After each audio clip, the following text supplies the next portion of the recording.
¿Qué tal? ¿Cómo le va? Ya que estamos en Impacto Económico, todo listo para comenzar. Acompáñanos. Bolivia expande sus exportaciones a Alemania. El país andino producirá cada año entre 300.000 y 400.000 baterías de litio destinadas al mercado de los automóviles eléctricos germanos. La economía paraguaya tiene ante sí el reto de un giro necesario desde el 15 de agosto. Cuando asuma el gobernante electo Mario Abdo Benítez, deberá atender las actuales deficiencias marcadas por el crecimiento macroeconómico y sin mejorar las condiciones de vida de los ciudadanos que se está dando actualmente. La Asociación de Naciones del Sureste Asiático, ASEAN, debate en Singapur un acuerdo de asociación económica integral. A decir de expertos, este tratado podría devenir el mayor acuerdo comercial a nivel global.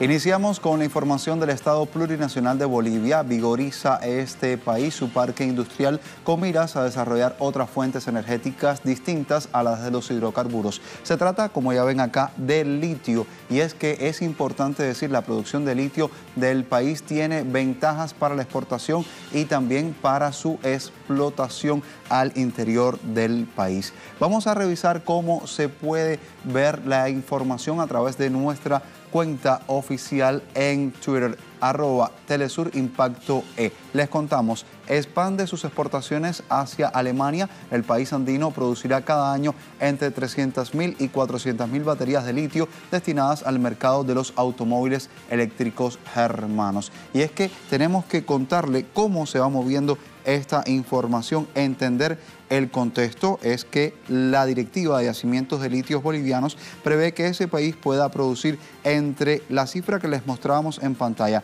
300.000 y 400.000 baterías para así abastecer de manera inicial el mercado de vehículos eléctricos de Alemania. La gerencia espera la aprobación de un decreto que oficialice una alianza estratégica con Alemania, que tenemos que decir cuál es la empresa. Estamos hablando de ASI Systems. Así lograrían afianzar la industrialización de este sector. Para octubre del año 2010, el gobierno del presidente Evo Morales presentaba una estrategia nacional de industrialización de los recursos evaporíticos de Bolivia y en 2018 se eligió a la empresa alemana para procesar este litio mediante la instalación de una planta, también una inversión que superó los 1.300 millones de dólares se tuvo que realizar para este propósito. Y es importante acotar que la estatal boliviana estima que este proceso industrializador del litio pueda impulsar la incursión de Bolivia en otras actividades como lo es la provisión de láminas de cobre, así como el surgimiento de iniciativas complementarias para producir mayor cantidad de componentes de una batería.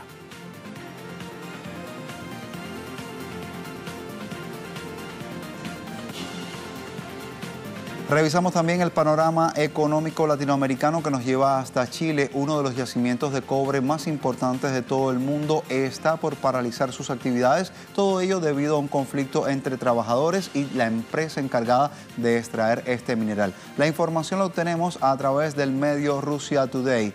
Así nos cuenta que el Sindicato de Trabajadores de la Mina Escondida, localizada en la región de Antofagasta, decidió ir a la huelga tras rechazar una oferta de la empresa Anglo-Australian BHP.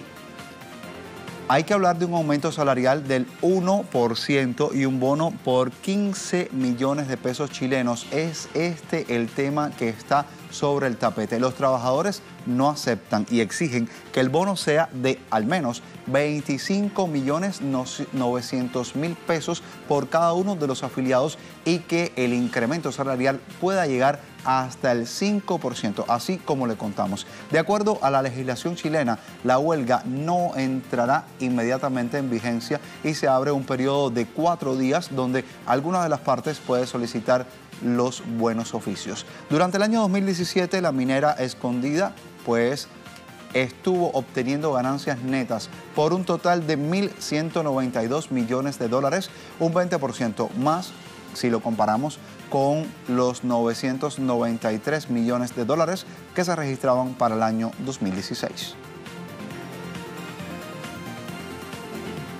La información también nos lleva hasta Venezuela, donde el presidente Nicolás Maduro recibió propuestas de la fuerza campesina del país durante la jornada de este jueves. Revisamos la información en la cuenta en Twitter del programa Telesur Impacto E, nuestro espacio. Así decimos y lo hemos mostrado.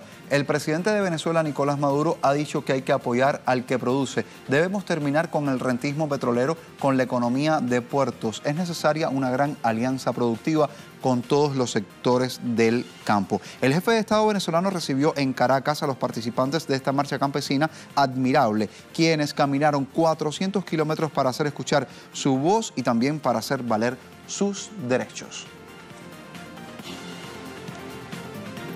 Nos quedamos con más de Venezuela. ¿Por qué? Porque el gobierno nacional continúa realizando acciones y mantiene el empeño de lograr la paz económica también. Este jueves se adoptó otra decisión al respecto y lo vamos a ver a través del portal de Venezolana de Televisión. Dice así en su encabezado: Gobierno nacional pues ha decidido ir por el decreto de recuperación económica. Así lo hacen saber porque el Gobierno Nacional entregó a la Asamblea Nacional Constituyente la propuesta derogatoria del régimen de ilícitos cambiarios. La Vicepresidencia Sectorial Económica hizo esta entrega al organismo plenipotenciario y estamos hablando de 2 decretos que están referidos a la derogatoria del régimen de ilícitos cambiarios y en respaldo al programa de recuperación y crecimiento económico. Los objetivos de ambos decretos son asentar bases sólidas de respaldo y también de seguridad en divisas para derrotar la guerra económica, ratificar la política de destinar los recursos que genera el Estado venezolano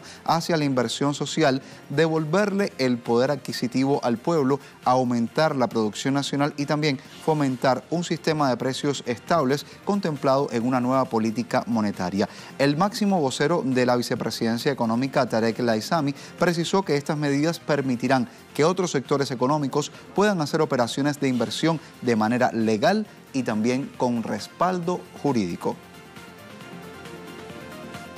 Es decir, que cualquier operación que se haga a partir de la entrada en vigencia de este decreto, llamado operación cambiaria, ya el país queda facultado, los actores económicos quedan facultados para dirigirse a las casas de cambio que serán debidamente autorizadas por el Ejecutivo Nacional y hacer cualquier operación cambiaria de manera transparente, legal y segura. Avanzamos con la información económica que nos lleva hasta Panamá. ¿Por qué? Porque el país registra un desplome sobre la inversión extranjera en el primer trimestre de este año 2018, según lo ha dicho un informe de la Cámara de Comercio, Industria y Agricultura. Ese organismo sostiene que los recursos foráneos a ese país cayeron en 16.6%, la peor cifra registrada en igual periodo de los últimos 4 años. La Cámara asegura que el deterioro es producto de la burocracia originada luego de que Panamá accediera a exigencias de organismos internacionales por recientes escándalos como los de Panama Papers y también diferentes listas grises y negras de paraísos fiscales. En el primer trimestre de 2018, la inversión extranjera representó la suma de 1.098 millones de dólares, es decir, unos 2.190 millones menos que la cifra reportada el año previo. El gremio asegura que Panamá se mantiene como uno de los países con mayor crecimiento en toda la región, pero es la primera vez que en casi 2 décadas que ha caído la inversión extranjera de manera directa. Lo han señalado, también han encendido las alarmas al interior del país. En Centroamérica nos quedamos mirando qué sucede mucho más al norte. Nos vamos hasta México, donde el presidente electo Andrés Manuel López Obrador reiteró que su mandato, pues todos los contribuyentes deberán aportar al fisco. También lo leemos en el portal del Universal de ese país norteño y dice así: pedirá a los estados y a los municipios no aumentar los impuestos. Lo ha dicho en una conferencia de prensa. AMLO dejó claro que durante su mandato todos los contribuyentes deberán pagar sus impuestos, rechazó que haya condonación tributaria y también garantizó que nadie robará del erario nacional. Igualmente dijo que recomendará a los gobiernos estatales y municipales que no suban los impuestos para el servicio de agua y también el predial. Igualmente presidente reiteró su compromiso para estabilizar los precios de la gasolina y no crear nuevos impuestos. Sobre la deuda que se contrajo por parte del gobierno saliente del PRI, adelantó que será pedida toda la información necesaria cuando se inicie el proceso formal del cambio de mandato. Así está trascendiendo la información durante esta jornada. Importante también que revisemos indicadores del petróleo durante esta jornada de jueves. Aquí los traemos, usted lo puede revisar junto a nosotros, son indicadores. Vamos con el primero de ellos, el precio del petróleo intermedio de Texas, el WTI, que perdió 1.13% con respecto al valor de este miércoles y también marcó en $67.08 cada barril. Mientras el barril del Brent de referencia en la región europea marcó $72.11 con un descenso de 0.61% en contraste con la jornada precedente. Mientras que el crudo venezolano bajó este 2 de agosto a $67.22, lo que equivale al valor de un petro, la criptomoneda creada por el gobierno del país suramericano.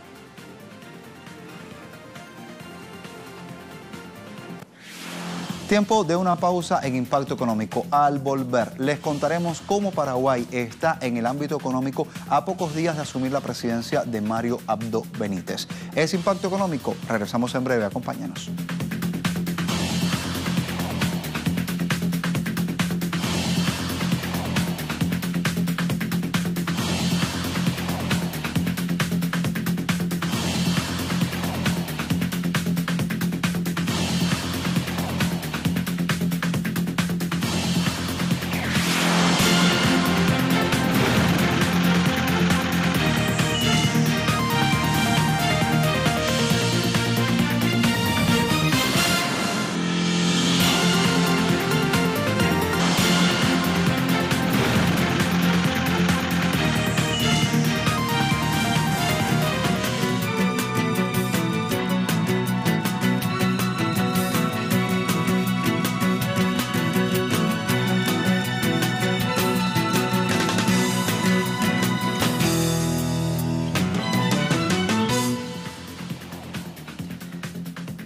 Ya estamos de vuelta con Impacto Económico. Ahora en nuestra lista le contamos que el próximo 15 de agosto asume la presidencia de Paraguay Mario Abdo Benítez, que arrastra con los problemas del Partido Colorado y que carga con el lastre de la administración de Horacio Cartes.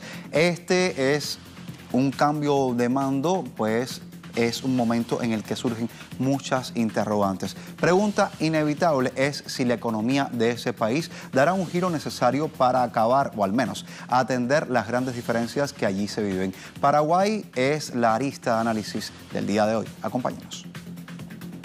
El PIB paraguayo se ha expandido más que varios de sus vecinos estos años. Entre el 2013 y el 2017 ha conseguido mantener una tasa de crecimiento promedio del 5,1% anual, según el Banco Central de Paraguay. Y durante el primer trimestre de este 2018 el buen ritmo se ha mantenido. La actividad económica se incrementó un 4,1%. El país lleva años creciendo gracias a las maquilas para fabricar los productos que consume Brasil y el paraíso financiero, refugio de capitales para inversiones de argentinos y brasileños que quieren colocar su dinero en uno de los países más estables de América, sin altibajos de inflación, con impuestos bajísimos y trabajadores baratos. Pero también gracias a las exportaciones que en los últimos 5 años han crecido un 49,3%. Si bien los números parecen positivos, la economía del país guaraní enfrenta problemas estructurales de poca diversificación en sus dos pilares, comercio y agroganadería. Paraguay tiene una economía primaria dependiente regida por un modelo agroganadero exportador. Carne bovina y soya son los dos principales productos de su escasa canasta de ventas. Pero las ganancias de este sector se concentran en pocas manos. Tan solo 12.000 grandes propietarios poseen el 90% de las tierras, mientras que 280.000 se reparten el 10% restante. La peor distribución de tierras del mundo según Oxfam. Un dato registrado también en los censos agrícolas y denunciado ampliamente por las centrales campesinas de Paraguay. Esos grandes propietarios se han reservado para sí la mayor cantidad de divisas y a su vez se han dedicado a potenciar los sectores financiero e inmobiliario, toda vez que incrementa la deforestación, el desplazamiento de la agricultura familiar y deja a un lado la necesidad de abrir nuevas plazas de trabajo. Esto hace parte de la política de otorgamiento de mayor poder al empresariado local y de fortalecimiento de relaciones transnacionales y de libre comercio propiciada por el mandatario saliente Horacio Cartes desde que asumió la presidencia en 2013. Y pese a tener resultados macroeconómicos positivos, el país no ha sido capaz de mejorar las condiciones de vida de sus habitantes. Se ha priorizado y también profundizado un modelo neoliberal de concentración de la riqueza en pocas manos que deriva en enormes deficiencias. Una política redistributiva que no ha permitido incorporar al crecimiento a esos sectores que resultan ser los de menores recursos. Si hablamos de programas sociales, Paraguay se halla entre los primeros 3 países de la región que menos inversión realiza, según estudios de la Comisión Económica para América Latina y el Caribe, CEPAL. Y el gobierno de Cartes parece no haber hecho nada para alejar al país de esa posición. Entre 2003 y 2004, el país tenía un promedio de inversión social pública de $129 per cápita. En el 2013, aumentó a solo $305 por habitante. Según datos del CELAC, después de 5 años de gobierno, Cartes deja al país con un 26,6% de pobreza y 9,97% de miseria, cifras similares a las encontradas en el 2013 cuando asumió su mandato, 23,3% de pobreza y 10,1% de miseria, con un entorno laboral caracterizado por la flexibilización y la informalidad. En los últimos 5 años, el salario mínimo legal, en lugar de expandirse, se redujo 0,7% en términos reales, según datos oficiales. La tasa de desempleo, que se encontraba en 4,7% en 2012, paradójicamente aumentó a 5,7% tras los años de crecimiento. Por si fuera poco, Paraguay cerró 2017 con una inflación del 4,5%, por encima del 3,9% registrado en 2016, y superior también al objetivo de 4% marcado por el Banco Central de Paraguay para dicho ejercicio. Los paraguayos también han tenido que pagar elevados precios por el combustible, los servicios y los alimentos. Momento de retomar entonces la pregunta inicial. ¿Con el cambio de mando también habrá un cambio económico dentro del país? Pues vamos a revisarlo, porque Mario Abdo Benítez ha reconocido que la economía crece, pero la pobreza no baja, y se ha propuesto reducirla durante su mandato. En tiempos de campaña dijo, y lo citamos, hay una conciencia para construir un presupuesto austero para poder ampliar la brecha entre los gastos rígidos y la inversión pública. Ya todos sabemos a qué se refieren, y los que hablan de austeridad hablan de recortes, de ajustes, de más precariedad, pero para las grandes mayorías, no para los empresarios locales ni para los extranjeros. Muestra de la intención de mantener un modelo desgastado, conservador y negador de derechos. Señales que parecen indicar que el crecimiento empobrecedor seguirá siendo el pilar, la estructura económica que se está viviendo al interior del país. Así se está diciendo, y se llama cada vez más la atención sobre los problemas estructurales que se acentúan cada día más. Así se está reflejando desde ese país. Hablamos de Paraguay, hablamos de estas realidades que se están viviendo al interior y que pudieran cambiar con un cambio de mando o no. Habría que esperar a que amanezca a partir de esa jornada.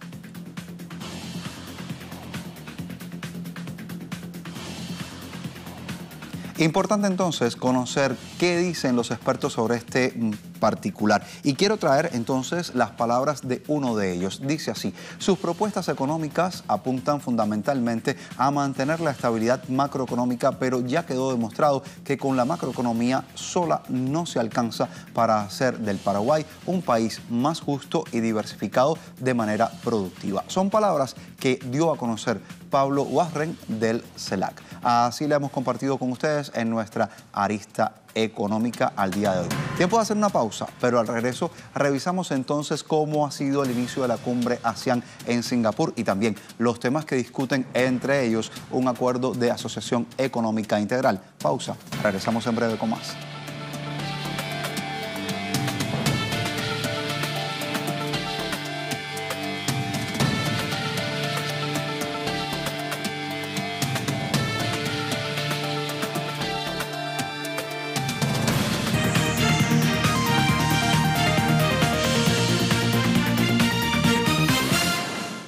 Revisamos la Asociación de Naciones del Sureste Asiático, ASEAN. Inició desde este jueves en Singapur la 51ª reunión de ministros de Asuntos Exteriores, que tiene en agenda la discusión de importantes puntos que ya vamos a revisar. En la ceremonia de apertura que sucedió, el primer ministro de Singapur, Lee Hsien Loong, pidió a los Estados miembros de esta Asociación de Naciones del Sureste Asiático permanecer unidos contra el proteccionismo y reforzar el multilateralismo. Asimismo, dijo que el sistema de comercio comercio multilateral basado en reglas está bajo presión y los Estados miembros de la ASEAN deberán reforzar y esforzarse por concluir las negociaciones sobre el acuerdo de la Asociación Económica Integral Regional, que según Lee podrían completarse durante este año todos los puntos pendientes. En ese sentido, ha dicho que es un tratado de libre comercio que involucra a las 10 naciones que conforman este bloque, más la suma de China, la India, Japón, Corea del Sur, Australia y Nueva Zelanda, que pudiera convertirse en el mayor acuerdo comercial a nivel global, pues cubre de manera aproximada la mitad de su población.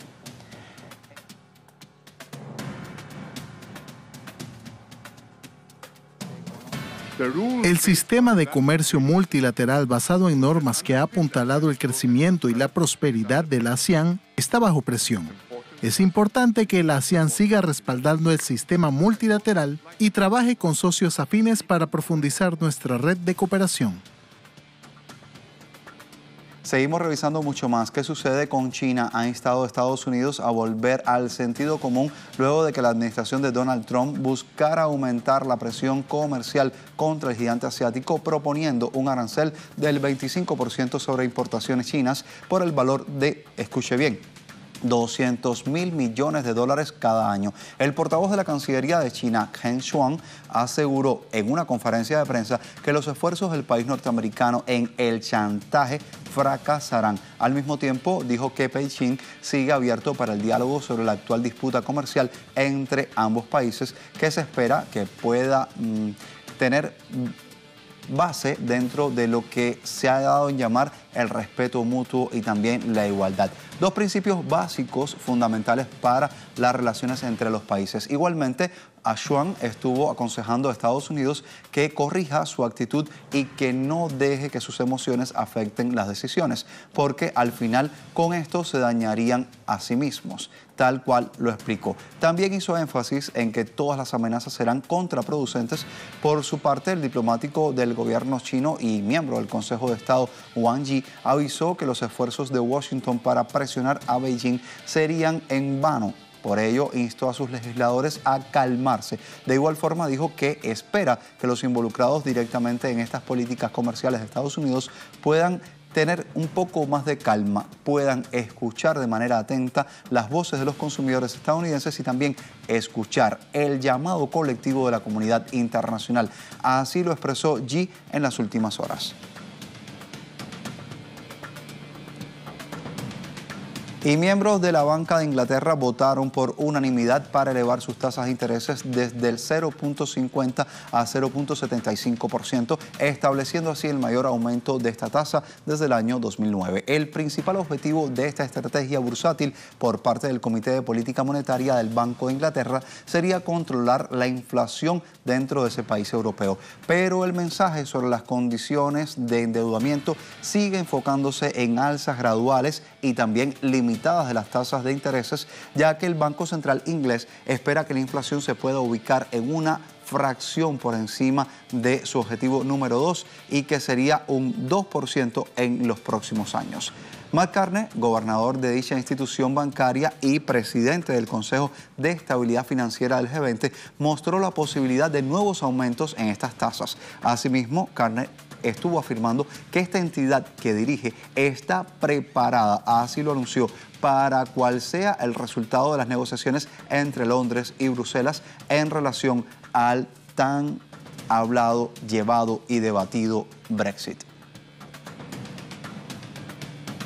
Así llegamos al final de Impacto Económico. Gracias por acompañarnos. Recuerde que la información sobre toda la economía está siempre en sus pantallas a través de Telesur. Recuerde también seguirnos en redes sociales. Así nos despedimos. Hasta la próxima.